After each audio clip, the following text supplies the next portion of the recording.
欢迎来到不上班 Out of Office， 我是倩，2所美国藤校毕业，曾经的企业高管，如今再也不上班。我是 Ella， 欧洲音乐名校毕业，自由的青年钢琴家，从来不上班。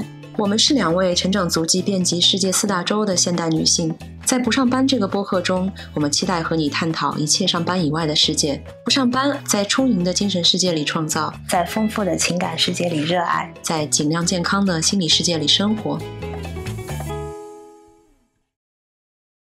大家好，欢迎来到不上班 Out of Office， 我是倩，我是 Ella。今天是我们第16集啦！哇哦，求求你养狗吧，即使它会离开。我们今天想聊聊养狗之后我们遇到的一些意想不到的改变。乔治是你的第几只狗？第一只狗。所以你也是算是一个新手妈妈。对，偷狗是我第3只狗。第一只狗是努努，从2006年开始我的养狗经验。所以你中间没有间断过？几乎没有间断。对，18年的狗妈，3只狗。对。那你小时候有没有经常跟爸妈求着要养狗啊？小的时候有，只是觉得它们可爱，觉得它们毛茸茸的，然后可以跟它们一起玩游戏，但是并没有想到养狗的这个责任这么大。对，所以我小时候也经常求我爸妈给我养只狗吧，因为独生子女我觉得是非常孤独的哈。现在才知道，养了狗之后才认知到那个时候有多么的孤独。那个时候我确实也是不知道养狗的责任是有多么的大，所以父母很清醒，他们觉得如果是我们养狗的话，一定是他们养，我来玩。对但是呢，今天我有一个想法，也想跟很多年轻的孩子的妈妈说啊，就是我还是很希望如果你的孩子想要狗的话，可以满足他的心愿，因为一条狗狗对他的成长的影响应该是会非常非常的大的。我很少安利东西哦。我记得之前看过一个文章说，好像你在疼痛的时候摸毛茸茸的东西，它会帮助你就是把这个疼痛的这个感觉降低。比如说你撞到脚趾，然后你马上把那个脚趾放在，如果你有狗的话放在狗肚子然后或者是放在自己的熊啊那些抱枕啊什么的这个下面，然后会觉得突然有一种被就是安抚的感觉。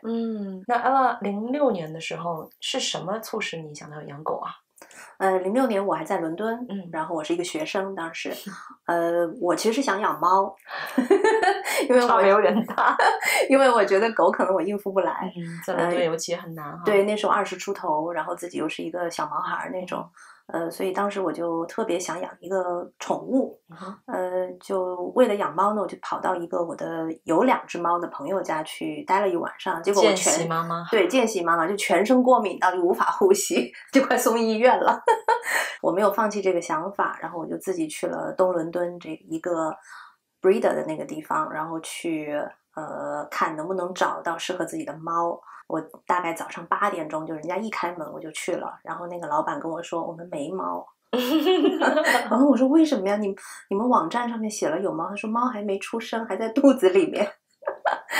然后后来他说但是我们有狗，然后当时就蹭到隔壁的那个，我就这样看了一眼，然后整个满屋子都是那个可卡。我当时对 Cocker Spaniel， 然后我当时就在想，我说不行，我不能养狗。他说，但我看你的这个就是能量是非常 nice 的，但你要不要抱一只？然后我当时整个人就完了，今天完蛋了。后来我就抱了一只，这一只就是我的努努。对，千万不要上这个当，你一抱了这个就回不去了。我也很清楚的记得我第一次抱乔治的感受，但是那个时候已经决定要他了。努努呢是一个非常安静的女孩子，在那个 breeder 的地方。当时我说我要这一只，然后因为我觉得它跟我的能量很好，它在我身边也非常安静，感觉特别想受到那种保护。然后我说因为它安静，所以我就能够对我来说会生活比较便利，对不对？是的。结果我就抱回去了，抱回去才知道它就是一个狂魔。皮到就调皮到我不知道就是怎么形容它。对，反正没有一天是安静的，没有一天。有一个非常重要的一个事情发生在这个接他回家的这个过程，就是我的一个朋友，不是特别亲的，他当时跟我讲，我跟所有的人都讲，我说我有狗了，我当狗妈了，所有人都说 Oh my God she's so cute， 对，都是那种很兴奋的。就他一个人叉着腰，他就说 Ella，我告诉你，如果你哪一天会抛弃他，我这一辈子都不会跟你，对，我不会原谅你的，我瞧不起你，我看不起你。但是他这一句话成为我心中的一个禁言，我到现在都对这句话有敬畏感。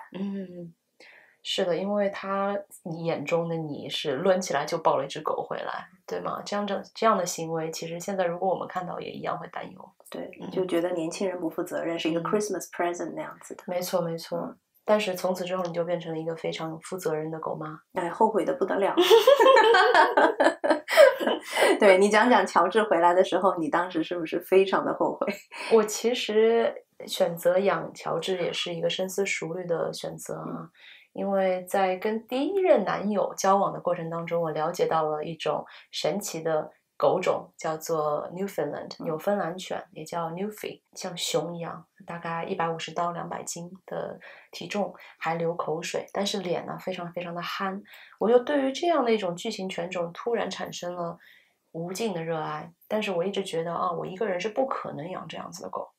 但是到了2020年的时候呢，一方面是疫情的影响，另外一方面我发现，居然可以把这个狗的品种跟标准贵宾混起来，有点像是设计师犬 （designer dog）。但是 Newfie Poo 也就是纽芬兰犬和贵宾犬的混种呢，在我的心中就成为了我想要的狗的品种因为它集合了纽芬兰犬的可爱，同时又有了贵宾犬的方便。不会掉毛，也没有流口水，形象上大部分保留了熊样。其实你还是聪明的，所以考虑的比较多。疫情期间我是可以在家工作的，那就给了我一个窗口的机会，可以去将一只小狗抚养成大狗。我觉得一个人的这个人生走向往往是有大概的顺序，你遇到一个人生伴侣，结婚，可能一起买房，一起买车。来一只宠物，然后再开始生小孩，这样的一个顺序，我发现我完全是一步都踏不进这个标准顺序当中，完全是错乱了。Me too。所以到了2020年的时候，我那个时候是30岁就完全放弃了，想说算了，我就按照我自己的节奏走吧，就决定去养一条巨型犬。在美国的同学知道，很多房子如果你是租客的话，是不允许养宠物犬的。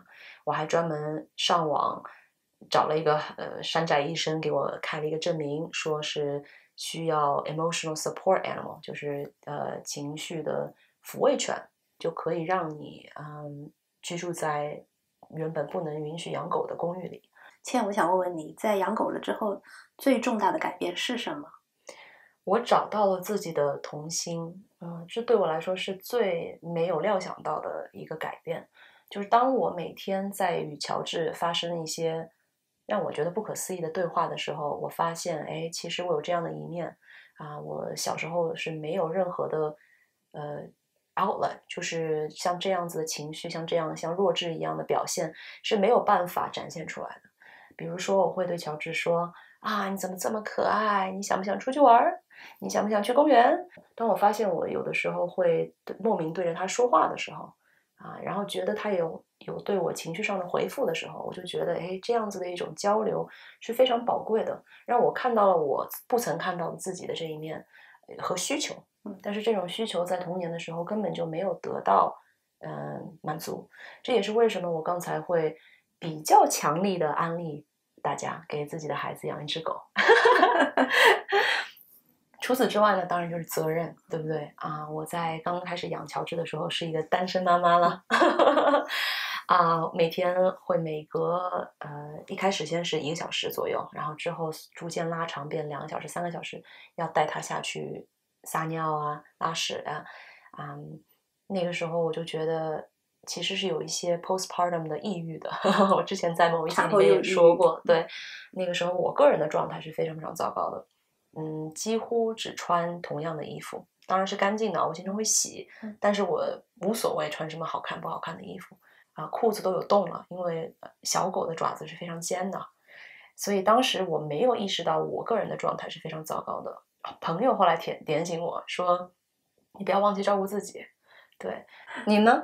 对于最大的对你人生的改变是什么？我只能拿露露来做一个例子他对我最大的改变就是他成为了我的爱的老师。因为在他之前呢，我是一个非常自私的一个留学生吧，独生子女，只为了自己的这个学习，然后奋斗啊，一切就是想为了自己的生计吧。有了他之后呢，突然多了这个一份巨大的责任，而且这么巨大的不方便。拖油瓶是拖油瓶，然后就自己也养不活，没钱，然后还要养它，然后不知道狗粮那么贵，所以呢，我想在这里跟在座的观众也说一下，每一个人都有一个effed up 的 dog 对，通常都是第一只狗，没关系的，因为这个是你没有经验，没有任何的这个帮助的情况下，你尽了最大的责任，所以我觉得大家不要觉得在自己的第一只狗上面好像非常自责。没错，我其实觉得我很幸运，因为刚才阿洛说到每个人都会有一条 effed up dog， right？ 我的乔治作为我的第一条狗，真的非常的好养，就像在人类宝宝当中有天使宝宝和 evil 宝宝，乔治就是一个天使宝宝，在他回家大概小半年之后，我就可以非常轻松的离开他一个人出去玩。我也意识到这个幸运吧，毕竟我确实见到了很多狗的主人，他的生活是全方面被影响确实是个拖油瓶，但是用什么都不换，对不对？其实我还有关于努努的一个重要的一个问题，就是我当时养它的时候，我是一点 idea 都没有关于养狗的这个经验，所以就是我觉得努努能被我养活，我已经很开心了。对，因为完全我觉得我跟他两个人就像伦敦的两个 lunatic 很有画面感，真的就是对，然后就是 you don't know what you're doing， no， 很有形象感。我就记得把它摸着石头过河嘛，对对对，就是这种感觉，完全是自己不知道该在干什么。然后因为又年轻嘛，然后经常就是听见他在那边尖叫，我在这边尖叫，然后很多人就说 That's your dog, lady 。我相信努努肯定也是很喜欢。很珍惜这样子的体验，也因为你养的早哈，它跟着你走了很多很多的国家，对不对？对，狗生非常的辉煌。对，它的 passport 真的是那个占得很满，对，它三个大洲，欧洲、南美洲，然后最后回到了中国。对。说到摸着石头过河哈，我其实养了狗之后，就经常做一些噩梦吧，应该说，其实我的很多的梦都跟焦虑有关系，其实是你白天那种焦虑情绪的反射吧。在养了狗之后呢，我经常就会梦到自己突然发现自己2天没有理睬乔治，就没有去管他。我就在想他还会不会活着呀？是不是饿死了呀？是不是家里地上全是屎尿啊？你刚才说到了自私这个词，我也自己觉得自己是一个对于需求来说很自私的人，我会坚持要把自己的生活先过好，但是有了乔治之后，确实觉得自动让位就变成了他的需求永远是第一位的我想说说这个关于宠物给我们带来的生活便利。刚才说了这些不便，什么捡屎啊，然后每天遛它多少次啊，风雨无阻啊。捡屎我们还没有说呢，大家可不知道乔治的屎有多大，有的时候一个袋子都装不下。最糟糕的还不是巨型屎，而是喷射状屎。乔治小逼一下可以吗？乔治小的时候肠胃有过一点点异样，但是现在我很幸运他的肠胃是非常非常稳定，像铁打的一样。吃树枝吃沙子都没有关系。但小时候的乔治曾经出过这样一个小小的问题连续大概36个小时之内一直是在喷射式的腹泻，但是我家呢当时是白色的这种毛绒的地毯，巨大的地毯，大概9英尺乘以12英尺的这样的一个尺寸，很贵虽然我是买的2手的，但也是价值不菲。有一天呢，我就在隔壁房间听到这样的声音，然后我就尖叫着看到他那个喷射了一团这个稀稀的屎在我的白色地毯上。我当时赶紧用厨房的纸就是一大坨的纸，先去把它吸，能吸出来多少就吸出来多少。还在我焦头烂额的去清洁这一滩的时候，乔治跑到了另外一个地方，又做出了这个很痛苦的想要拉屎的动作。随着我的一声尖叫，他又这里 James 配一下音哈。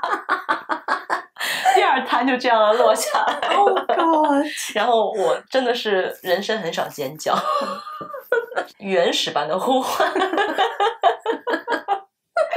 这样的故事现在当然是非常觉得好笑哈，甚至有一些怀念也没有了。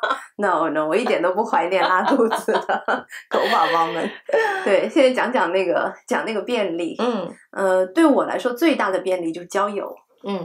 不是交男朋友哈，是真的在这个有了狗狗之后，我的这个生活圈子，我敢说80%的好朋友都是因为狗狗认识的。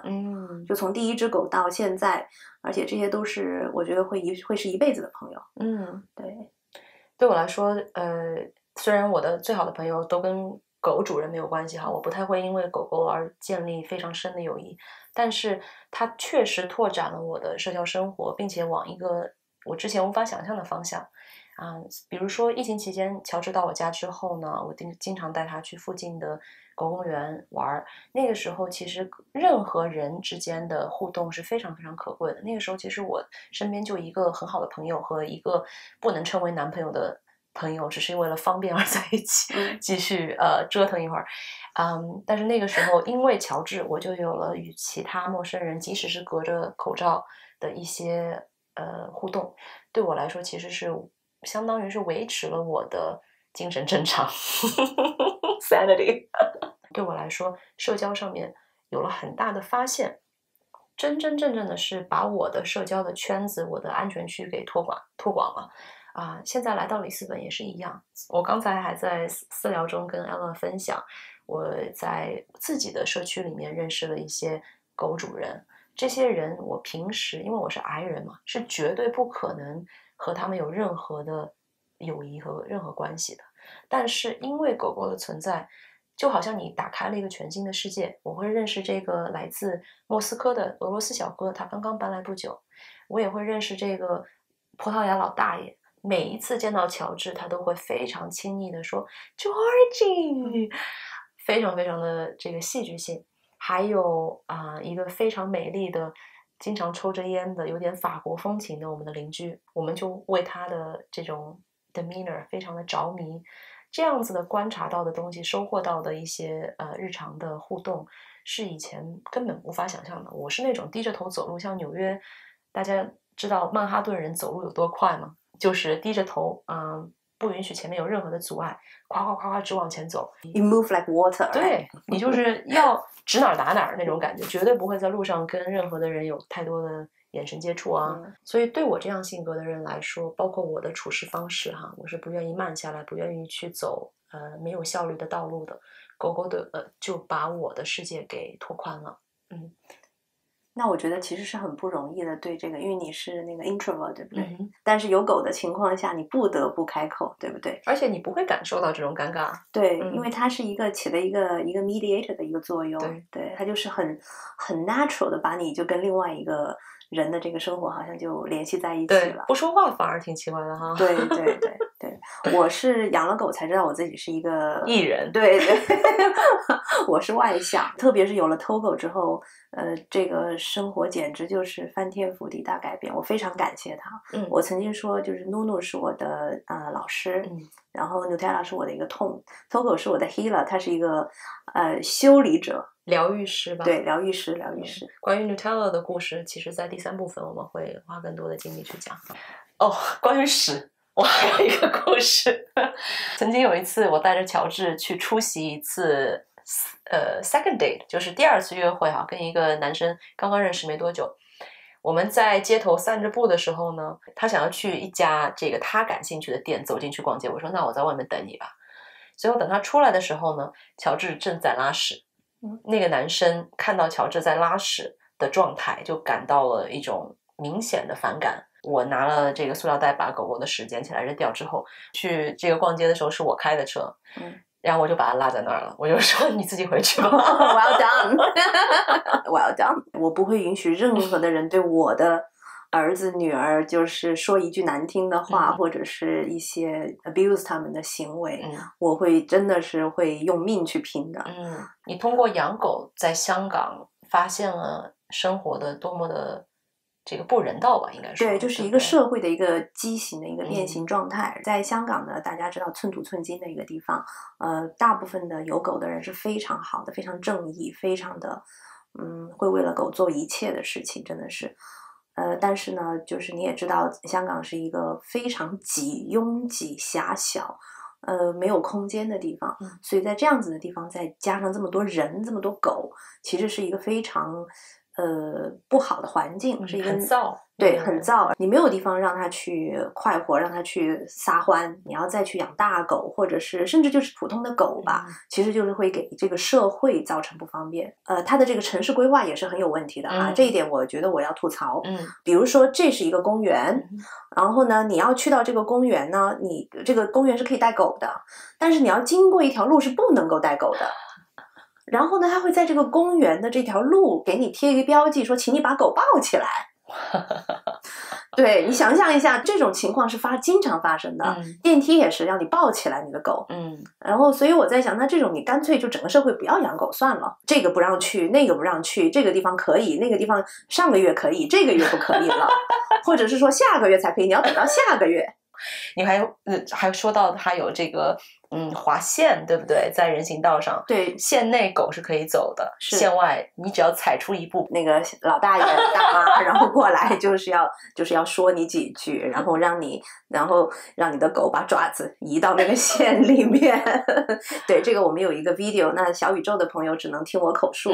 一个广场上面贴了这么一个叫宠物可行之道，它就是一个地上贴的胶纸，然后让你的狗在这里行。那你的宠物如果行出去了，就会被人骂。你要知道人很多的，不这个人骂完你，那个人一听到又接着骂你了，所以你这一天就过得非常不好，你知道吗？所以在香港养狗的这个狗家长真的是非常不容易，心理很强大。刚才我们说到香港是一个很燥的环境嘛，就是很多人正在要发火的边缘，你一旦出了一点点小的纰漏，他就准备好了 lash out on you， yeah, exactly, 对不对？这是一个很不可维持性的这样一个生活环境哈，也让你因为偷狗的存在，让你感受到这是你想要离开的环境，对，你需要做改变。对，葡萄牙的人说你为什么来这里？我说因为狗啊。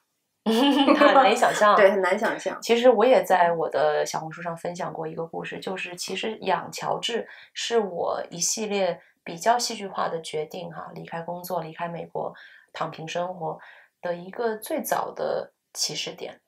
就是有一次我在远程工作，在家里面对着笔记本电脑，真的是了无生趣，这样对着工作，开着一些我不在乎的会，我就看到脚下乔治四脚朝天在睡觉，我就用脚揉揉他的肚子，我就觉得哎，狗才是我们的老师，他的生活的哲理才是我们应该需要去学习的哈。他的每天的 agenda 要做的待做事项就是吃喝玩睡爱被爱，对不对？对啊，就那么简单。Exactly，其实对我们来说不一定不是一样的嘛。如果做到这些事情，其他的都是我甚至觉得是可有可无的哈。可能人对于狗来说还要增加一个，就是你要做一些让你自己觉得有价值的事情，有意义有存在感的事情。除此之外，其实它的哲理我完全可以拿过来照抄。对，所以这对于我来说就是一个醒悟的瞬间吧，也逐渐在那之后也碰到了一些契机就离开了。但是养狗其实是这一切的开始。真的是多亏了他。也是因为养狗让我发现我其实是可以浪费时间的，那些遛狗的过程其实不都是在我看来，以前的我看来是浪费时间吗？而且整天跟乔治说一些没有意义的话，那些 gibberish right？都是很值得的，都是非常开心的。其实你没有一定要说每一分每一秒都要去做坚定的有目标的事情，有成果的事情，就是因为跟乔治的这样的交流和一起陪伴，让我感受到了其实浪费时间是非常快乐的，因为它纯粹是为你自己的。我之前没有学会做这件事情，现在只是还在慢慢学习的过程当中，并且呢我从小是一个觉得我一定要高表现，一定要 top performance 这样的人。在跟乔治在一起的时候，我就发现我没有这样子的压力我就进入了一个狗的世界，我进入了他的波段当中，他的这个 wavelength 当中，我就像他一样做一些无头无脑的事情，我好像第一次放松下来。所以其实这种所谓的浪费时间呀，所谓生活在那种傻傻的波段里面呀，对我来说是很有价值的。其实养狗了之后，我才发现这是我第一次体会接受无条件的爱和付出无条件的爱。在任何的亲密关系当中，我其实是不会做到对于男友是完全无条件的爱，但是对于狗，你的付出真的是无条件的。所以这一点上，我觉得我学到也收获了非常非常多，是小时候真的是欠缺的哈。对，谢谢诺诺老师，谢谢乔治老师。可是问题是我们学会了之后，也不会对我们的男友使用了。没有，人与人之间确实是很难做到无条件。那其实我们说了很多神叨叨的东西哈，都还没有讲一个最明显的养狗的益处，那就是对于我们生理和心理的健康的增进。其实有不少研究表明，养狗的话，尤其对于中年以上的年龄层次，包括退休人士等等，是对他们的心血管健康是有所帮助的。可能也是因为促进他们锻炼呀，包括心情愉快啊等等。对我来说，养狗一定是既增进了我的运动量，早上晚上必须要出去走，中间有的时候还加一次，动不动就说，哎呀，那我们就去海滩呀，去山里呀，并且我的狗狗32公斤，我虽然是有这个防暴冲的 harness，怎么说呢，就是背带，对，但是它的暴冲起来的力量还是很大，导致我呢就肱二头肌非常发达，因为一直在这样，一直在憋，包括这样子把它提起来。对，有一段时间它生病了，有的时候走在路上，突然就像一个非常 classic Newfie move， 就是像一个典型的纽芬兰犬，它觉得累了不舒服了，它就地躺下，主人根本就是拉不动它，大型犬都这样，对，撒浑没办法。还好乔治我是抱得动的，那天我急着要去打电话开会，所以我就那个蹬一下把它抱起来，并且呢也是因为我心里急啊，我平时其实是抱它走不了10米的哈，就大概就是一种爆发力运动，但那天我走了至少25米吧，哇，然后实在抱不动，就慢慢的从我手臂上滑了下来。生理健康之外呢，其实还有很多心理健康的益处哈。它的存在对我来说就是一种治愈。我很喜欢坐在地上，它也坐在地上，它比我高。这个我也有视频哈。这次听小宇宙的同学真的是错过了很多，放点照片上去，赶紧去B 站再看一遍。对对对，我就喜欢跟它抱着，它比我坐高还要高，在心情比较低落的时候哈，它会走到跟前来，不会调皮。对，这个时候他绝对不会调皮，他会能够感受到你的低能量，然后舔舔你的脸呀、手啊什么，表示他在那儿。对，光是这个钱都买不来。对，这个就是无条件的。所以每个月花很多钱买狗粮的时候，我就觉得还好吧。It's fine。心理咨询师也很贵啊。对。对，在这个身体健康，你看哪个遛狗师是肥胖的？你在街上看那些遛10几只狗的，都是很健康。没错，因为 Ella 的遛狗模式是狂走，就是牵着绳走2个小时，暴走。对，特别是养了这种大型犬，确实它们需要很大的这个运动量，要不然它在家里面就是会牙痒痒。那我们第2部分想讲讲这个关于养宠物的方式。对，我觉得这一点我坚持想说的，你当时还在阻拦我，不要再说了。我想说，其实这一点我想让 Ella 完全没有任何的过滤的讲出你自己的养狗方式，因为在我看来哈，Ella 和爱人的养狗方式是比较的非常的 precise， 很 picky， 很 particular。所以我也希望你跟大家分享分享，毫无保留的，然后我可以来做一个反应。好 OK，so 我这里呢有几本书哈。首先第1本书是这个 Pack Leader， 这是我非常喜欢，他叫 Cecil Milan， 是一个非常有名的训狗师，臭名远扬，但是也很招爱戴。但是我只是在努努4岁的时候才接触到他，当时我整个人就是痛哭流涕啊，因为努努不会走路，你知道吗？他走路是抢绳抢到就是要把自己掐死那种，就就那种，你知道，就是整个他就是一个那个吸尘器降落在这个街上，就能够趴在地上走。对，耳朵又大，然后嘴永远是在地上吃所有的东西，然后他就能够把这条街给吸干净。Oh no！ 对，所以就是对我来说是非常，我不愿意带它去就是人多的地方，就是因为我觉得很丢脸，我不知道怎么去控制它。理解。然后因为这个，所以2个人一起在伦敦发疯嘛。哎呀，简直就是很糟糕，很糟糕。因为第一只狗我也不知道该怎么办嘛，我也就这样算，我也很年轻，对啊，我还想着今天晚上去哪儿夜店玩一下的。Yeah， 他呢那个方法是非常的保守，他以前的方法、就是非常严格对狗，就是你的这个态度一定是要一致。就你不能说今天我对他好一点，明天我对他凶，然后在他犯错误的时候我看我的心情。他所培养的呢是一个，他叫 pack leader，就是你是这个狗群的这个领袖。通过他的这个训练，我对我自己的自信是增长了就100%这个 sharp 增长。你上了一个狗狗商学院。对，狗狗商学院。对，你如果想要一只就是平稳的性格平稳的狗狗，你首先自己要平稳。你如果自己的情绪起伏是很大的话，其实对狗非常的不健康。或者你每天就是这里2天那里3天，就是居所不定的，也是养狗是非常困难的。它需要一个是时间表，对，比如说早上大概是几点起床，它有一个 expectation 在这个当中，大概是什么时候去吃饭，大概这个时间是干什么，这对你来说也很容易。你会容易觉得哦，我在这个时候可以去，你在偷笑什么？我刚刚讲的都是，我忍不住。他的这个 routine 帮助你也建立了你的一个就是朝9晚5，所以就是对你，如果你想有一个过得一个很好的生活，很稳定的生活的话，我劝就是大部分的人能够力所能及的这个情况下，都是按照一个比较稳定的一个时间表，这样子你的生活会好过很多很多。对。我其实刚才笑呢，是因为想到了我们家的时间表，其实也不是说非常的不稳定，但是是非常稳定的很晚。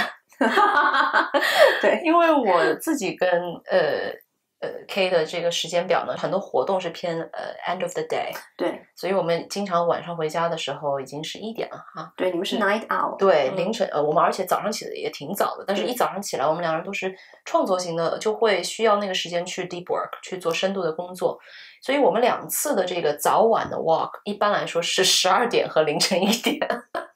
中午12点和凌晨1点各一次，中间如果有机会可以带他再出去玩。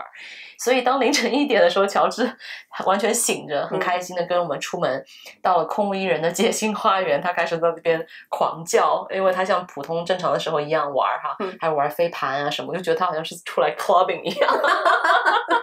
有被投诉吗？没有，因为那个街心花园呢，日常就有很多狗，所以我其实那天也在想，住在这儿的这一圈的居民一定得要喜欢狗因为他们其实必须要习惯这一点。对对，所以其实说到这个 consistency， 其实在乔治小的时候，我也接受了相似的。我的启蒙的老师是 Zach George， 你认识吗？也是一个很有名的，对。I know him. 但是我没有看太多，对，我没有看太多这个视频，就是感受到了一种consistency 啊，包括你要训练任何的东西一点一点来啊，对不对？但是我想要不是说反驳，就是提出的一点，就是我觉得好像绝大部分的人不一定能够做得到，因为太难了。有的时候懂道理是一回事儿，但是真正的实施是另外一回事儿哈。我好像觉得，也许有些狗就是难训呢，对吧？你就开始自己安慰自己，或者说 justify 啊。但是我心底里面还是觉得所有的狗都是能训的，你觉得是这样吗？100%的，对对对，100%就是实际上操作当中，我觉得其实惰性还是非常的常见，也很有可能哈。对，承认了之后，我说实话有一点上海话叫擦雷屋，就是拉稀就是那种破罐子破摔。对对对，就是 not be rigid about it anymore。对，因为努努呢是我的就是第一只被我糟蹋了的狗。很多人的第一只狗就是没有经过，特别在年轻的时候没有经过任何的这个信息的这个学习或者是收集的话，你就会不知道，就是不知所措，就在很多情况下也给别人造成了很多不方便。对，例如努努是很喜欢 attack 有色人种。很多狗都会。对，就是这也是让我觉得很尴尬的一件事情。很尴尬，是的，尤其是对着比如说工人呀、清洁工呀，对，把我就是放在了很多那种困难的，就是很尴尬、很尴尬的那个境地。很多时候还要就是找律师啊去解释。就是他在就是在中国的时候，他那一个清洁阿姨说他咬伤了他，但是其实没有，他没有咬伤他，只是那个就是让我们确实是用了那个律师去解决这个问题。然后当然我们也赔了钱，就是说希望他就是不要被我们的狗吓到，但是确实有不方便，因为他就是扑了一下他，别人就会觉得你是很恶意的，对不对？对，经过了这个努努的洗礼之后呢，然后我跟我先生就是在养偷狗的时候就做好了决定，就是一定要一致，态度要一致，然后呢有任何事情都要商量。因为这个事情吵过吗？当然肯定经常会，就是因为有的时候我看他多给了2块鸡肉，我就会很不高兴啊，因为我说他只能吃这么多块。哇，对，然后他经常会说 Don't tell mommy, don't tell mommy。对，我带努努回国的时候呢，倒是引起了很多争议，因为我是把他从整个环游了世界之后回到了中国，完全不怕生，也没有任何时差。狗的语言也是一样的，对，从巴西到中国完全是顺畅的，对，特别顺畅。我觉得中国的这个养狗社会也是越来越文明哈，在刚开始那几年，确实，比如说在我们住的那个小区，保安看见我在捡狗大便的时候，他会说：“你为什么要捡这个？让那个清洁阿姨过来扫。”因为我每天遛狗嘛，坚持遛，我会发现就是，有很多狗大部分的狗是不牵绳子，不管是凶的还是不凶的。以我妈的话，就是因为我妈妈有的时候也会带它出去。很多人就说，哎，我的狗不咬人的，然后我妈说它不咬你，它咬我。对，牵绳子是真的是，救了你自己的狗，也会救别人。就是在很关键的时刻，有多少狗是在街上被车撞死？你的狗如果不牵绳子，在那一刻，如果对面有一个trigger， 然后让它引起了它的这个想冲过去的这个冲动，非常非常难控制的。最终狗还是一个动物，我们对它没有很好的理解，它的思维也不是像我们一样可以想象的哈。最近有一个姐妹啊跟我说了一个她的故事，我当时一边听我就一边在吃面，我这面都要吃到鼻子里面去了，很震惊。她呢是在国内从自己工作的城市回老家的路上搭了一辆顺风车，顺风车司机呢开在高速上撞车了，撞车了之后，大家其实坐在后排都还好。他带着狗狗一起回家过年嘛，车停了下来，你必须要带着狗狗和你的行李下高速寻找安全的地方躲一躲，对不对？那个时候你停在最快速的车道上是非常非常危险的，所以他在手忙脚乱之下打开门的时候没有牵绳，狗狗就在他的面前逃走了，没有被撞死。这一点你还好，被我纸巾在哪里？狗妈妈听不惯这些哈。对，但是后来找到了吗？没有，我难以想象啊，就一瞬间你的狗就离开了。除了牵狗绳，就是对狗的这个教育也是非常重要的。有的人会说，我的狗每天都对着我狂叫，就是不停的叫。这种情况通常都是你自己说话是非常大声。在米拉，就是他说，如果你进门，你第一件事情看见狗，你会干嘛？你会Oh my god！ 对，然后他说，如果在这个之后你还想让你的狗再 calm down 的话，你就感觉像给了他一个那个兴奋剂，你让他你允许他了。对对对，你把他的这个兴奋度聊得这么高，然后你要让他再冷静下来，非常难的，也很不公平。如果你想让你的狗是平静的话，就不要说话。见到他就是直接进来之后，等你把自己的事情洗完手，东西放下之后，再去跟他接触，对他才会是非常安静的。今天我们就2个人扮演各自的角色 ，Ella 是教科书般的养狗，我是可是臣妾做不到版本。那我们普通人是怎么做的呢？就打开了门，我跟我的 partner 会站在打开门的一瞬间退后几步，2个人真的同一起跑线，让狗狗来选择跳谁。跳谁啊？还有就是狗狗抢绳子啊，通常这个都是因为你没有一个严格的一个就是让它跟着你走的这个做就是坚持一段时间。努努它是一只可卡，它只有14公斤，但它扯的那个力量已经是让你非常尴尬了。对，你要想到如果偷狗是24公斤，那简直是会把我拖死的。对，所以我一定要用防爆冲的 harness。即使是这样，当他因为乔治有这么1-2个 trigger 哈，就是这个冲力，即使是带着防爆冲的 harness， 我也是要停止一切手上的事情，双手抓住绳子，然后甚至有的时候人要蹲下来扎马步哈。对对对，几乎就是这样，才能够勉强把它拉住，不去吼叫，不去冲到车流当中去。我觉得在国内的这个宠物呢，绝育也是非常重要的，因为繁殖量太大了，而且在国内这个就是抛弃度也很高，所以我觉得如果人在这个环境当中的话，我觉得还是尽量把它绝育了。我是选择没有给我的乔治绝育，其实到什么地步啊？我不仅约了手术时间，还把术前的血检已经做完了。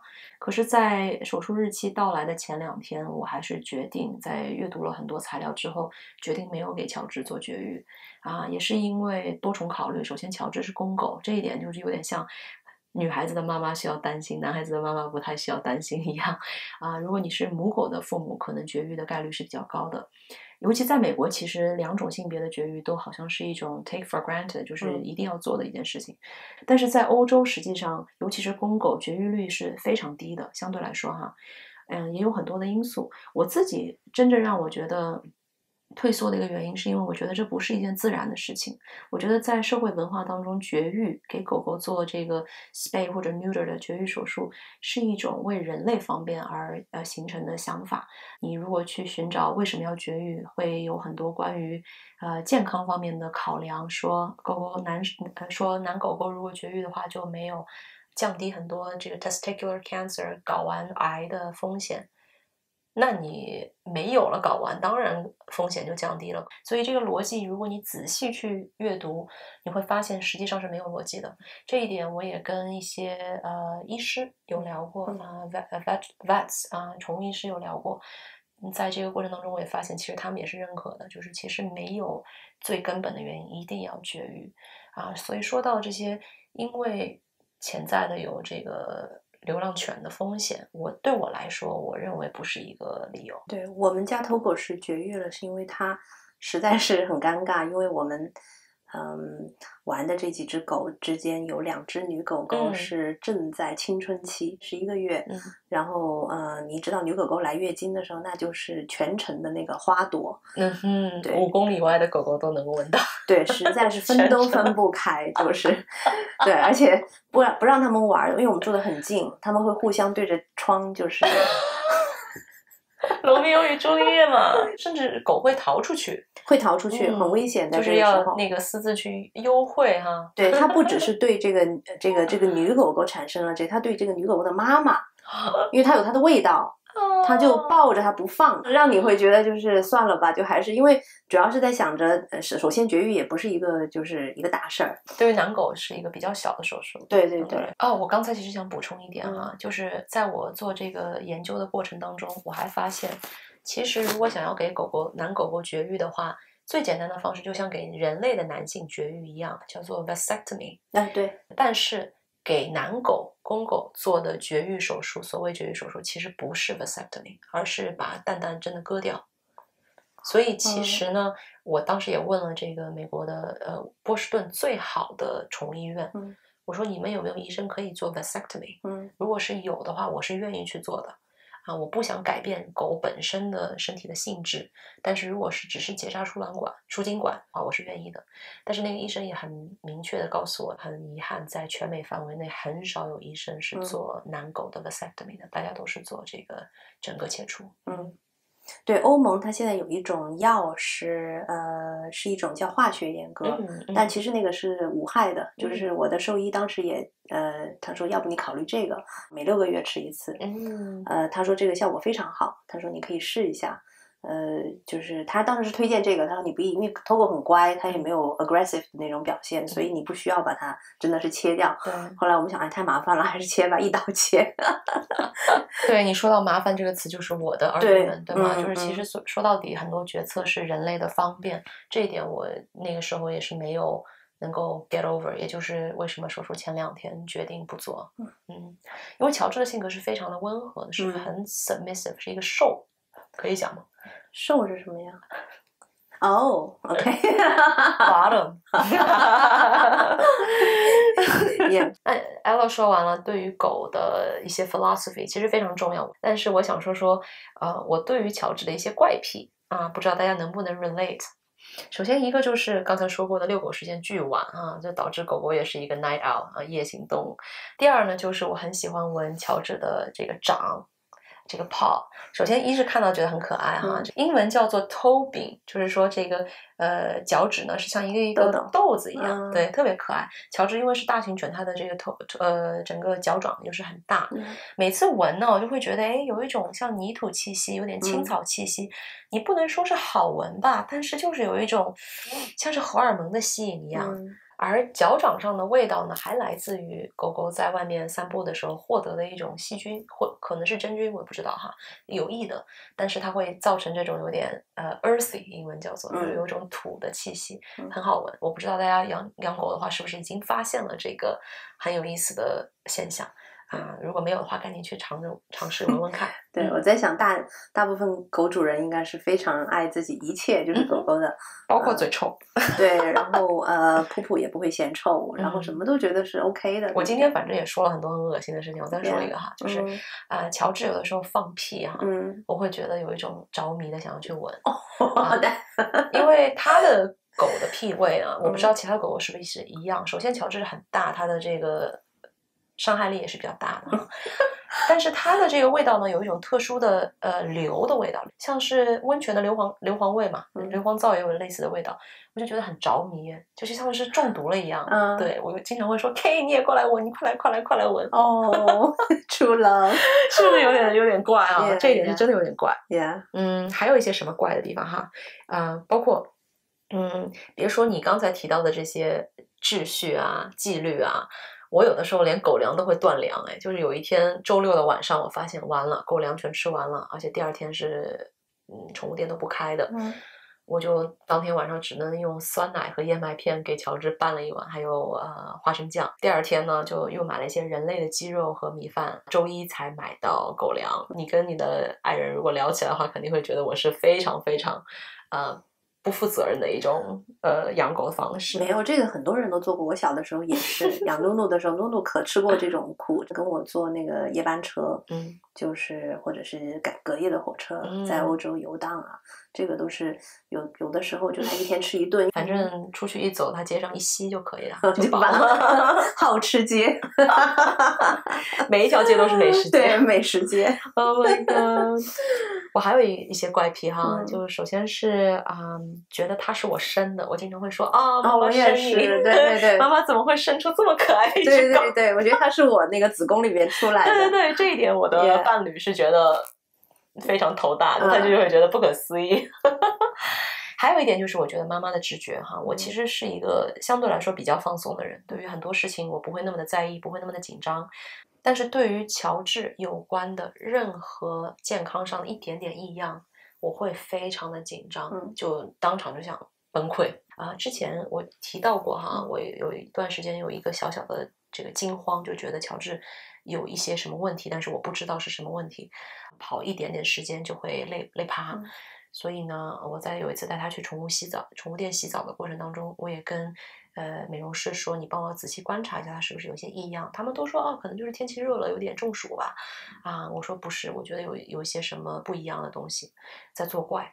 结果在美容的过程当中，果然美容师发现他在后腿有一个草扎进去的地方其实这种草很容易在夏天的时候扎到狗狗的身体里面去发炎，那个应该是叫 foxtail。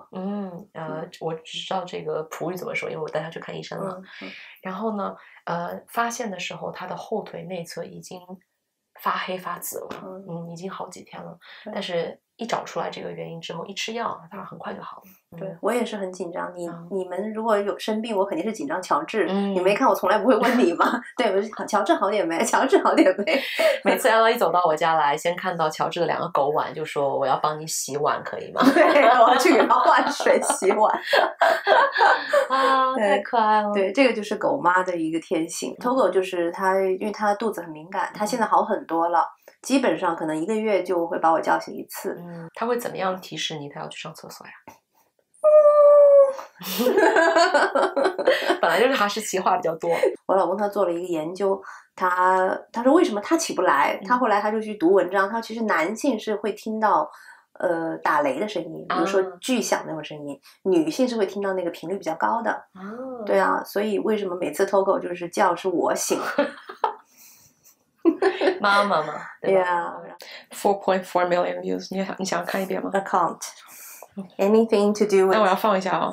Yeah, you can. We're here with Blue and Kate and Bill. We adopted Blue in January 2020. His former owner had been incarcerated. A 在录了是吧？ landlord found him, took him 在录 to 在 the PSP, 可以正好录我的反应。 saved his life. We love him so much. He's young. We thought he was healthy. Unfortunately, just this week we found that he has a inoperable tumor on his spine. Yeah. He loves nature, so we're going to take him to some nature. He really does love routine. So one of the routines, he invented it. He has a toy called Piggy. I come home, he'll be like, she's going to love this. And he goes and grabs Piggy. It's very affectionate. He really loves when people know he hasn't been treated. I mean, he's been treated great by us, but not in the past. So you're going to have a nice weekend with Blue. We're going to just sit in the sun, smell some great things. We've actually made him gefilte fish. It turns out he loves that. We'll probably give him a steak. He loves pizza and he loves a tuna sub. His appetite is like a college kid. He kind of like came from a tough situation, came to a much better life. You gave him that. He's very lucky, right? We've been lucky. You've been lucky. It's been mutual. He found the right family. We found the right dog. Yeah. They leave us too soon. But I wouldn't trade it. Neither Bill or I would trade it for all the world. Look at him. He's the best dog in the world.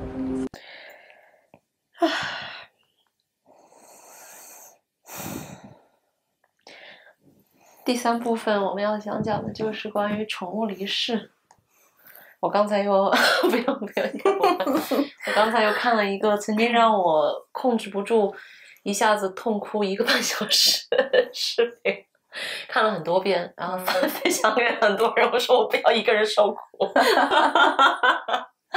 还带着我的 partner 一起看。Oh my god！ 你我是不能够，虽然经历了几次，但是不能看这些。对。为什么我们今天想讲这个话题？就是其实有很多人曾经或将要经历并且是一个生命当中巨大的里程碑式的事件，会改变。如果说养狗改变了我们的生活的话，它的离去也一样会其实在我狗狗刚到家的时候，我就发现我的天哪，我已经在提前悲伤起它终将要离去的那一天，无法想象那一天我会如何去应对。我曾经小时候养过一只兔子，兔子也不会说话，也一直关在笼子里面，没有什么实际上的情感上的交流在它意外死亡了以后，我哭了整整2个星期。后来仔细一算，我居然只不过养了它4个月而已。所以把这同样的这个悲伤再进一步adjust for 我跟乔治的这样种种的情感上的联系，我难以想象十几年后，当我面对这一天的时候，我会有多么多么的崩溃。但是这种悲伤不影响我选择去获得与他的10几年的陪伴，对不对？所以我们还是说回标题，求求你养一条狗吧，即使它最终会离开。这个话题是 Ella 内心非常非常想分享的一个非常重要的一个话题。那 Ella, the stage is yours. Stage is mine. 这个话题其实因为我失去了2条狗之后呢，我就去严肃的去读了一个叫做宠物哀悼师的这样的一个课程。因为我觉得这是一个非常罕见的，而且也非常能帮我认识很多问题，然后知道这个来龙去脉，然后还知道了方法。我觉得在这个宠物离世，为什么大家这么难过呢？我觉得我们人类对死亡本来就是一个有很多错误的认知。首先把死亡看成是一个非常 taboo 的一个，就是很可怕的一个，不能够好像很不吉祥、很不吉利的一个这样子的一个现象。没有把它当成生命的一个部分。当我们如果把这个死亡当成了生命一个部分的话，就会觉得这个离去是终究的，我们改变不了。当然当这个事情来临的时候是非常痛苦的，而且这个痛苦是正确的，这个痛苦不是错误的。宠物哀悼师的第一课就是导师就是讲你千万不要去 trivialize 这个问题，就是把它缩小化。很多人说不想嘛，不去想这件事情，当做它没发生，对不对？这是错误的一种。对，首先就是我觉得，你要知道在什么样的情况哈，在有好多个情况下宠物离世，第一个是自然老去，当然这个是我们大家都喜欢，就是这样的。对，露露就是自然老去，还有的呢就是意外，比如说车祸，或者是我有朋友的狗狗是被咬死了，然后到现在他还非常心痛，想起这件事情。还有就是丢失也是非常痛苦的。刚才我说到的。对，因为你会不知道他下落，你会完全无法忘记，你会无法原谅自己，这个是非常痛苦，因为这是一个 unknown 的，这是其实我觉得是最痛苦的，就是丢失。我的2只狗 Nuno 和 Nutella 呢，他们相继离开的这个时间非常短，是在1年之内发生的，所以让我非常很难去调和这个状态，因为当你在短时间之内一个离去，再加另外一个离去，再加上你当时是在摸索这个死亡的这个阶段，不止还没了解这个怎么回事的情况下，所以是非常难走出来的。露露是寿终正寝，对不对？对，他是活了14岁，在我妈妈的怀抱走的。我的遗憾是我没能在他身边，是因为我当时被困在了香港，就是那个边境是关了的，所以我非常的原谅不了自己。在努努离世了之后的3个月，我们就养了Nutella。他很不幸的是，他没有活到就是成年。他11个月就走了，所以这个对我打击也很大，因为我没能跟他有那个妈妈和女儿的那个 bond 还没有完全建立起来，我还在给自己机会，然后他可能也在给我机会，所以这个也是让我很难去咽下来的这个痛苦哈。而且Nutella现在此刻就在我们的背后。Hello. Yeah, it's a little sad too. Yeah, 我很少提 Nutella， 因为我觉得它是一个让我很就是Yeah, I try not to think about her. Yeah, I'm still not over her. But Nuno, yeah, she lived a damn good life. Yeah. 她是一只活了别人超了别人100多年的那只狗。对，然后呢，她走的时候是喜庆的，因为她有给我传达一个就是这个Nuno 走的时候是喜庆的，因为他有给我传达一个很明显的信息，就是我当时是每一天在问他，就是你是不是要走了，你是不是不能等我，因为这个边境没开我也回不来。他刚开始还在犹豫，但后来他确实给我非常清楚的答案，他说妈妈我真等不了了，你放过你自己也放过我，就是我到那边还能就是还挺快乐的。是通过梦的传达还是语言，直接的语言，就是你会听到他对你说话。对，我每天会给他写日记，每天会给他写信，然后因为我感觉到他 OK， 因为他是我的 soul dog，就是每个人都有自己的一个灵魂伴侣狗狗哈，有的时候不一定是你的第1只狗，也不一定是第2只狗，可能是你养的第10只狗，也不一定是你的老公。那个 yeah it's different yeah， 但是呢，肯定是你肯定会每个人都有他的一个 soul dog。就这个狗会改变他的整个人生，整个的这个就是你的做人的这个启示也好，所以他走虽然我很痛苦，但是我觉得我也尽到了这个很大的一个责任，就是在他的这个毕竟他最后他是自然老死的。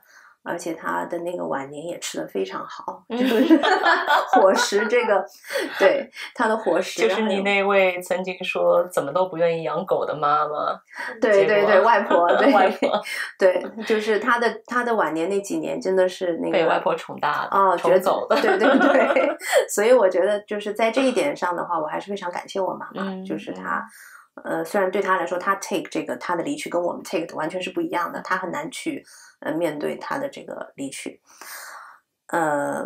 我现在想讲一下呢，就是关于这个宠物哀悼的一些正常的现象哈。你会刚开始的这个宠物走，不管是是疾病还是老死哈。你刚开始都会是 shock，这个 shock 有的时候会持续那么，有的人会好几周，有的人会好几天，有的人会几个小时，这个都不要去攀比这个时间，它每个时间就是不一样。第二个呢，就是你的一个 disbelief， 就是不相信，就是它是一个阶段性的，就是那个悲伤的5个阶段，对不对？对对对 ，5 stages of grief。对，它有的被人说成一个7个阶段，分的可以再细一点。okay。对，但是呢，你的这个阶段基本上是一个同样，就到你 arc 是相对这个桥形的一个一个形状。过完这个阶段，你会有愤怒，因为会想就是为什么反复问自己，是不是我的错，是不是谁的错，是不是怎么样。这些都是很正常的。然后到了最后你接受了之后，这个时间段也是一个 indefinite 的，所以我觉得大家千万不要去着急这个悲伤的这个阶段，让它自然的去发生，自然的去 evolve，去那个 unfold 它每一个层面，打开每一个层面，每一个层面都会给你很多很多智慧。如果我想给大家就是介绍几个程序的话，我这里有几个 notes 哈。第一个很重要的阶段就是一定要允许自己足够的时间去悲伤。你花多久时间都是可以的，不管你这个动物是一只鸡也好，是一个冷血动物，然后或者是一只猫、一只鼠，养了一个蜜蜂，或者是狗，或者是狼、马，它都是你的爱。所以呢，千万不要去觉得它只不过是一只鸡，它只不过是一个小壁虎，我就把这个悲伤的缩短。如果你需要用到这么多时间，请你允许你自己私底下也好，公开的也好，你允许你自己去把这个情绪展现出来，这是一个必要的一个关键的一个疏通点。要不然呢，你的这个情绪如果没有找到这个疏通点，疏通出去的话，它会有很多的这个 backfire。第二点呢，我想说的是，如果在你的经济条件和时间条件允许的情况下，一定要去寻求这个心理咨询师和专业的宠物哀悼师的帮助。这个非常重要，因为他们是有这个资源和方法帮你非常冷静的度过这一切，而且会是让你学习的一个过程。It's a little difficult. Yeah. 在宠物离开的时候呢，有好多书籍是可以帮助到我们的哈。这个是帮助我很大的一本书，叫做 Pet Parents。对，这些书呢，就是可能你平时不会去接触到的，但是呢，它在这个重要关头的时候，确实是能帮到你。你这个时候你会觉得抓住任何的这种救命稻草，只要让你能理解这个痛苦是怎么来的，然后这个悲伤为什么会这么悲伤，自己是不是唯一的那个悲伤的人？我想可以告诉你的是，绝对不是。OK， 你绝对是非常正常的。你有任何想法，你想死也好，你想这个就是不上班，你想就是在家大哭痛哭不吃饭不睡觉，这都是允许的。So 你 allow yourself to do that。露露和 Nutella 他们相继这样走的这个短暂的时间之内呢，我自己是之前也分享过，就是有这个想自尽的这个想法，而且非常强烈，而且还想过就是怎么样子去走会比较对。这个是有 suicidal thoughts 有自杀倾向的一个很重要的一步，就是 ideation。你能够想到用什么方式，已经进展到非常的远了。对，就是会在想这样子会不会很疼痛，那样子会不会很痛苦然后会是什么样的感觉。所以呢我当时觉得自己是非常不正常，也很害怕，非常的羞愧跟别人提起来。当我读到了这方面资料的时候呢，才发现我其实这个想法是非常正常的。这个网上你去搜一下，有亿万篇文章是关于这样的想法。对，所以千万不要羞愧。在寻求这个咨询师帮助的这个途径呢，我也学到了非常多的方法，例如怎么样子去度过每一天，用什么样的纪念它的方式去度过每一天。比如说在你的那个宠物去世的时候，你可以为它做一个小的仪式。如果是家里面可能有这个小院子的，可以为自己的小仓鼠啊，或者小兔子、小猫，甚至可以把它们埋在后院，做一个小的告别仪式。这样子这个仪式呢，是帮你找到一个 closure，就是帮你找到一个这个事情的这个了结，可以看到这个就是它的生命截止了之后，我们还是为它做了这样的一个很 formal 的一个算是尊重吧。而且呢，如果你家里面有其他动物呢，也一定要让这些动物来闻它的这个遗体。这样在这样的情况下呢，你的这些动物就会理解，哦，原来我们这个同伴是已经 transit 了，就是去到 better place。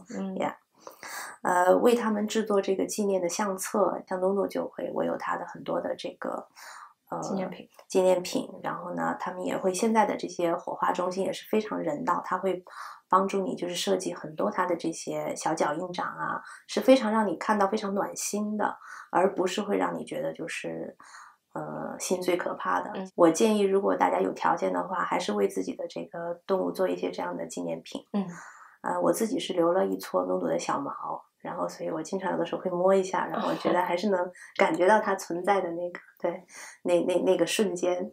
然后呢，我还是能闻到它的味道，因为可能就是你就像你说乔治，你能闻到他的脚上的味道，所以这个是他留给你的一些就是礼物吧，一些印记。所以我觉得大家一定不要去好像拼命的想把这些东西给扔掉啊，或者是抛弃掉。因为如果你把这些他的那个碗、那个绳子、狗链全部一下子把它扔掉，你可能之后会后悔。所以我觉得尽量大家先冷静一段时间，再看看怎么样处理他的这些遗物。还有我觉得很有用的呢，就是写信。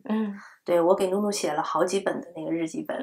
对，我不会看，对，我建议你们就是最好不要看，因为看了你会很心痛。对，但是呢，这个写信呢，你可以把你就是你的所有的 secret， 你的这个秘密也好，你的这一天过得怎么样子，所有的那些烂事琐碎，就想跟他分享的这些事情，告诉他，就把他当成一个自己的挚友，然后你慢慢会发觉他的这个智慧已经比你再高了，就是你已经是他的学生了，然后你会觉得他好像慢慢就升华成一个灵魂的保护星。所以我觉得如果你能感觉到这样子的一个存在的话，这真的是一个福气。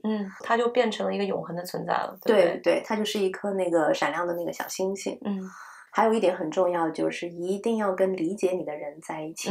如果这个人他不理解养宠物的这个痛苦和离去的话，你不要跟他分享你的这个哀悼，他说的话可能会伤害到你，他可能会不经意的说，哎呀，一定要坚强一点，一定要勇敢一点，要往前看，别想了，对，别想了，我们专注自己吧，你看你生活都过得挺好的。你看你还有谁谁谁，哎呀，你看他也都19岁才走的呀，他也活了这个就是这么久了，这些话都不要说。因为为什么呢？这些话不是你这个当时哀悼者当时想听到的话，哀悼者想听到的其实要不就是自己被 isolate， 就是自己把自己孤立起来，自己可能慢慢的去静想，去把这个事情给淡化掉，要不然呢就是跟理解你的人把这个事情拿出来讲了又讲，讲了又讲，讲了又讲，这样子的方法才能让这个痛苦变成一个有爱的痛苦，而不只是痛苦这样的一个痛苦。对，我们要想办法怎么样子把这个痛苦再加上爱，因为我知道在这个失去宠物的时候，痛苦是大于一切，我们在这个时候看不到爱，看到的只是这种悲伤和这种生离死别，这种撕心裂肺的这种遗憾哈。但是其实这个爱是在背后，这个痛苦有多大，这个爱可能会更大。但 it will always come after。在我哀悼的过程当中呢，我有一个怪癖吧，就是当时很多人也会给我发一些就是有的没的信息哈，当时是我都不想看的，我都会直接就You don't understand me, you don't know me, F you Yeah, shut the F up. I don't want to listen to you. 但是当时我非常非常的感恩，就是如果有人在这个时候给我送吃的，对，帮我去超市买东西，因为这个时候我是不能出门，就是完全你就想放弃了，因为你的那个生命的这个每一天的这个routine 被打断了，是的，所以你失去了一个 purpose， 一个这个目标，对，目的，所以你没有办法去一下子在这个短的时间来再继续你原来的这个生活轨道，也重新再找一个生活轨道也是非常困难的。你知道在犹太教的传统当中，如果家里有人去世的话，就是会做你刚才所说的事情，叫做 sit shiva。大家伙朋友亲戚他唯一要做的一件事情就是来陪伴你，带着吃的东西，往往是 casserole。对，你就休息就是了。对对对是的，对，这个确实是我觉得我们应该去做到的。不要有的人会说我让自己忙碌起来，把他自己马上塞满各种活，不要去想这个事情。当然这个解决了你当时的一个急，但是这个事情反过来几年之后可能会再反咬你一口，因为你这个痛苦没有去代谢掉，没有去理解这个死亡的这个过程。所以我觉得我个人建议呢，大家不要turn your back against this 这个痛苦，而是就是大胆的去 face it， 去面对这个。我很喜欢听到你刚才说的有爱的痛苦，有爱的悼念哈。我现在就觉得对于未来这件不可想象的事情，我至少有这么一点点心理安慰，就是我可以去找你你们可以来找我。对，我当时有很多这个 case study， 我记得有让我到时候你能住在我家吗？可以可以，如果你需要的话我可以陪伴，绝对没有问题。你做饭不太好吃是吗？ Who said that? Yeah， 当时我在这个Nutella 走的时候，我记得在这个殡仪馆的时候，火化他的时候，有一家人，老老小小，大概可能8、9个吧，他们也是送他们的一只狗狗走，那个老人就哭倒在地上啊，简直就是我就感觉他就发疯了的那种，撕心裂肺。我就在想，就是这种痛苦，你一生要经历多少次？然后这个其实也是很伤元气的。然后所以才让我有这样的一个想法，就说如果我去学习这个课程的话，可能会了解的更多。那在我这个学习的课程当中呢，我们就有很多这个就是 case studies。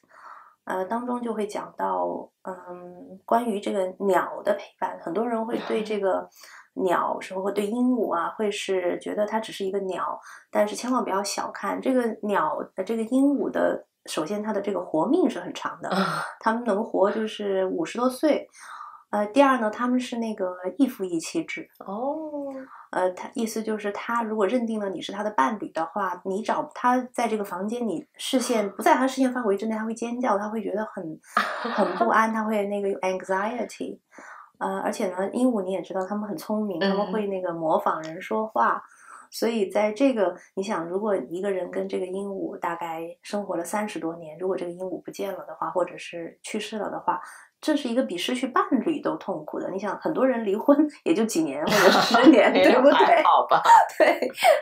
然后你要想这样的一个伴侣，这种灵魂伴侣走的话，真的是一个非常大的痛苦。如果你在这个时候再去跟他说，哎，不就是只鸟吗？然后对这些话千万说不得，千万大家就是一定要，你才是只鸟。对对对。还有一些话，我觉得就是既说的话就是。不要说再去买一只，或者是你再也别养了，千万别再养了。对，这些都不要说，这是他叫你别养吧。对，你看，对，就是一般妈妈们会说的那种。你看看，我跟你说了 ，How wrong can it be？ 对，然后这些我觉得是不要给任何人的这个建议，你就去听他痛苦。如果你想帮助这个人度过这个难关的话，陪他一起哭最重要。陪伴他一段时间，给他做点吃的，在这个时候就是给他就是知寒问暖的这种，送点水果，送一点这个就是实际上牛奶鸡蛋这些，我觉得是非常帮助到这个人当时的这个精神状态的，因为这生活还得再继续。如果你真的是想再养一只狗狗猫猫或者一个另外的宠物by all means do it。 对，也不要去在意别人的这个眼光，会觉得好像哎呀他才走2天我就去养了一只，你不要去介意这个眼光。我觉得你不要有这个这种念头，就是觉得好像很不好意思，怕别人说你是你要做让你自己能够对你有帮助的。那我因为对于未来将要发生的这个事情感到悲伤，我会考虑在我现在的宝宝6岁的时候再养一只狗。你会有这样子的想法吗？对，我觉得是非常好的一个。你会这么做吗？会是非常好的建议。我其实挺后悔，就是没有断档了。对，断档了，因为你的这个生活的这个routine 是被切断了，你就很难再继续，很难再回来。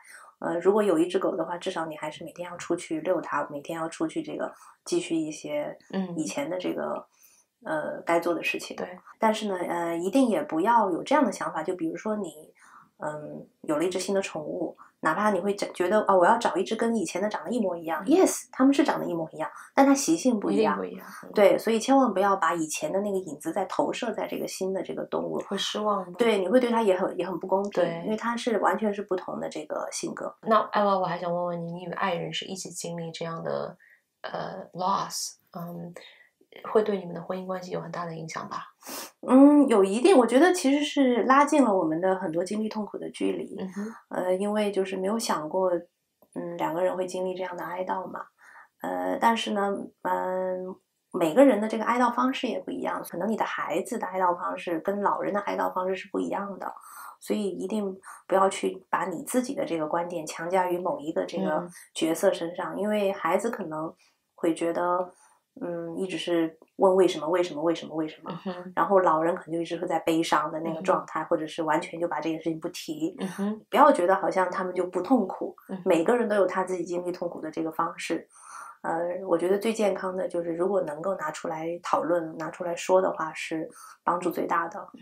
其实死亡也不是说那么可怕，我们上次也聊过。对死亡，我是很着迷于聊死亡这件事情，而且一开始你说了一句让我非常印象深刻的，就是死亡是生命的一部分，是生命过程的一部分。这个对我来说，可能就解释了为什么我会对于死亡如此的着迷吧。因为其实向死而生是一件很快乐的事情。如果说我在养狗的这整个旅程当中都是想着它未来的离去嘛，我就觉得一定不会让它留太多的遗憾。对，也不要对很多人会觉得他才这么小，我就开始想他会走，我觉得很不吉利啊，或者是不要有这样的想法。你该怎么想就怎么想。对，而且我觉得这个就是一个智慧，就是因为死亡对我们来说，我们知道的非常少，也是很难知道的，除非那些是经历过死亡又回来的人，可能会告诉你，他感觉自己身在天上，隧道啊，对对对，他看到了什么光啊，或者怎么样，他觉得挺舒服的，为什么把我拉回来了？对，很多人都说 why？ 对，因为 just let me go。我要签那个 do not resuscitate 这样子的协议，不要把我拉回来。对，所以我觉得既然我们是对这个东西未知的，人类都是这样，如果对未知的东西就会有恐惧。对，所以我觉得没有这个没有一个absolute 在这个里面，没有一个 absolute answer。让他去就是一页一页纸的这样翻开，最后我觉得会是什么样呢？会像那个就是我非常喜欢的一个动物哀悼师，他叫那个 Joanne Rankett， 我可以把他的那个 link 发在这里面。他说的就是在这个你生活的这个继续轨道当中哈，你会是一个球，这个哀悼会是一个球，这个哀悼的这个球刚开始是非常大，大到就是你觉得无法呼吸。我有一个好的朋友，他现在就在经历那个痛苦，他的猫猫2个月前走了，他到现在还是非常痛苦。他就问我会不会那个播得到我，如果他跟我聊这个，我一点都不会。我觉得你可以放心的告诉我，我也非常能理解这个痛苦。他每天都会给我发很多他的这个猫猫的照片，然后我都会有时间我都会认真的看，然后我会跟他说这个很可爱。目前他的这个球就是一个非常大的球，就是他扛着非常重，但是慢慢的你的这个生活，时间是一个疗伤的一个最好的工具，不管是疗这个爱情的伤还是这个死亡的伤，慢慢的你会觉得你的这个生活的这个球越滚越大，越滚越大，然后呢这个球不会缩小，它永远都是那个 size。 所以有的人说这个痛会不会变小，不会，它永远都是这个 size， 只是你会变大，然后它的 size 不变，然后你会带着它走。所以我觉得这个就是一个非常完美的这个解释。我有很多朋友就是知道我经历了这个事情，他们会问我那最后会变好吧，对不对？最后会变好吧？我不知道变好了没有，只是可能我习惯了，或者是我觉得这是生活的一部分。但是你要问我痛不痛，我觉得非常痛。我也让它痛，就是 let it be， it should hurt。 这个跟分手跟恋爱结束分手其实不太一样。恋爱结束了之后，你回过头再去看的时候，觉得自己是错付。对，这个就是因为他毕竟是你的无条件的一个孩子，对你当那个就是白发人送黑发人都会有那种惋惜，虽然你知道他10岁已经是我们的一个世纪了，对不对？你知道他的整个生命是非常完满的，有你的全部的陪伴。是的，他的命是不错，但是我要接受这样子。对对对，你要去接受。对，在努努走了之后，我给他写了很多诗，我喜欢写诗。然后呢，为他就是我把这些情绪都用那个诗歌给他表达出来，然后让我自己心里面也是非常的，就是有一定的安抚作用。所以如果你们在座的大家如果有任何的这个方法，怎么样去哀悼自己的这个爱宠的话，也请大家分享给我们，可以帮助到更多的人。关键就是我知道在这个发生的这一个瞬间，有可能我们现在相机前的你就正在发生。如果你能听到我们这个播客的话，我希望这一集给你带来有一定的帮助，然后我也非常的为你感到心痛。你最后想念一首诗吗？你能找到未当时？有I have it right here. It's sad, right? Yeah, maybe give us like a 10 second, James. 这段卡掉。我自己翻译的还行哈。Weighted beauty. In time, the arrival of your colors spoke in silence.I saw you in my reality, stern and bold, we have waited. My 10 year is your century. The pause was not supposed to be. 等待了美丽，在时间里，你的颜色出现在沉默中。我在我的真实中看见你，船头和船尾，我们等待了。我的10年是你的世纪，暂停是不应该的。哦。Four Seasons Hotel Miami 是你的定位。好，这期就这样吧。我要去吃蛋糕。分享了。患难姐妹。So 如果大家就是知道这个，就是你看我都经历了这么久了，就是对我来说这还是非常非常的fresh 的。如果有需求的姐妹可以私信你找你做咨询。可以 I'm not sure if I have enough time, but I will try my best. 对，我会尽力帮助大家的。收费的。因为这个确实很少有人，我是唯一的我们班的中国学生。对，然后但我觉得真的是受益很大。不是割韭菜啊。不是，真的是我觉得是非常的你学到很多东西，你要知道就是这是一个很 complicated emotion，对，而且你有很多这个责任的。我觉得为什么这样子的不被宣传的更多呢？对不对？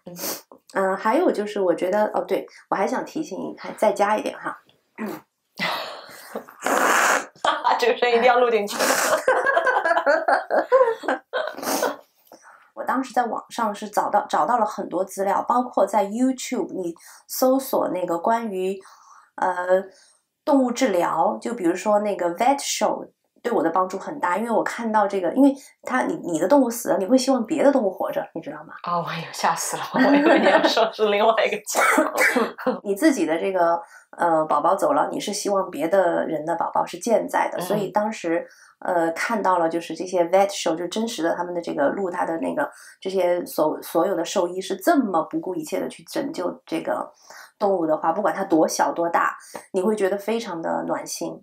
这个是我跟我先生对我们俩就是带我们从这里面走出来的很大的一个救命稻草。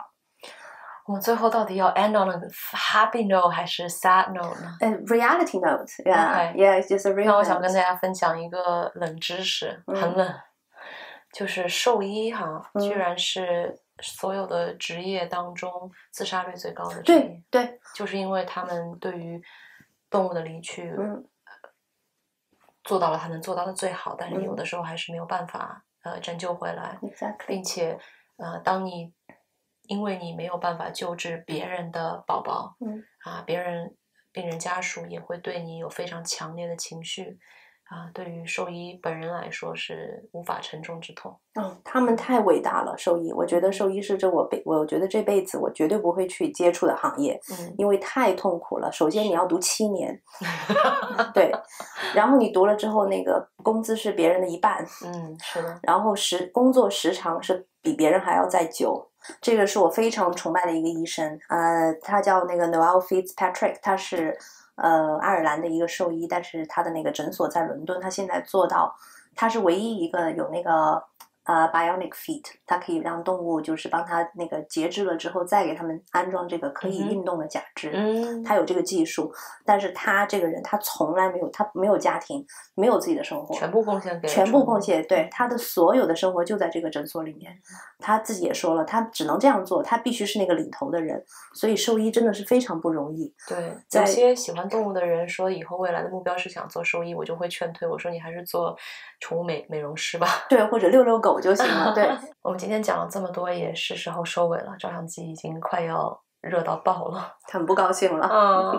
可是今天真的非常的酣畅淋漓，讲了养了宠物之后对我们人生的巨大的改变，获得的无条件的爱世界的扩张等等，并且聊到了非常重要的生命的一个过程，就是死亡。很希望大家跟我们分享你们的感受也希望大家都能够有宠物陪伴的充满爱的人生。谢谢，拜拜。我们在小宇宙的这个打赏功能已经开通了，希望大家可以踊跃给我们打赏，然后支持我们的节目。要那个滚动到最下面的地方。对，要滑到下面去才能看到。然后希望大家慷慨解囊2块钱也很好啊。对对对，很多爱心的对我们大家。其实很多大家可能不知道，每1块钱会有大概4毛是给苹果的。所以确实也是苛政猛于虎，赶紧去买苹果股票吧。